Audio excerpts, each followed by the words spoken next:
আসসালামু আলাইকুম। আজকে আমি এসেছি মাঠে। আমরা এক জমিতে কতগুলো ফসল ফলাইছি আপনারা শুধু দেখেন। এই যে আপনারা দেখেছেন, এই যে এটা দেখেছেন, এটা হলো শেকালো বলে। আপনারা কে কোন ভাষায় বলেন জানি না। আমাদের এলাকায় নওগাঁ জেলা, আমাদের ভাষা নওগাঁতে, নওগাঁ জেলার ভাষায় এটাকে শেকালো বলা হয়। এটা মাটির তলে, মাটির নিচে ধরে। তারপর এখানে লাগাচ্ছি হলুদ, এটা হলো হলুদ, ঠিক আছে।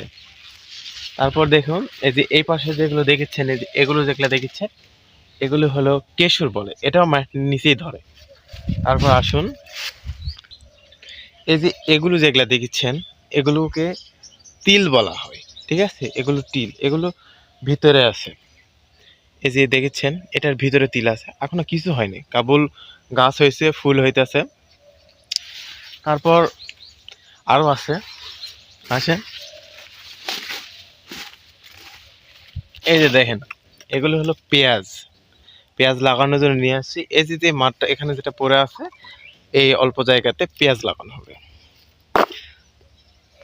আপনাদের এখান থেকে দেখালে বুঝতে পারবেন যে আমরা একটা মাঠে এই জমির পরিমাণটা 10 কাঠার মতো আমরা কত কি লাগাইছি, ঠিক আছে। তারপর ওই যে ওই সাইডেও আছে, ওই সাইডে একটু মানে কোনাতে, একটা জমির কোনাতে একটু জায়গা রাখছি, ওখানে মানে রসুন লাগানোর জন্য। তো যাই হোক, মোটামুটি একটা জমিতে প্রায় 4-5টা ফসল, মাশাআল্লাহ খুব ভালো হয়েছে। সকালে ভালো থাকবেন, সুস্থ থাকবেন।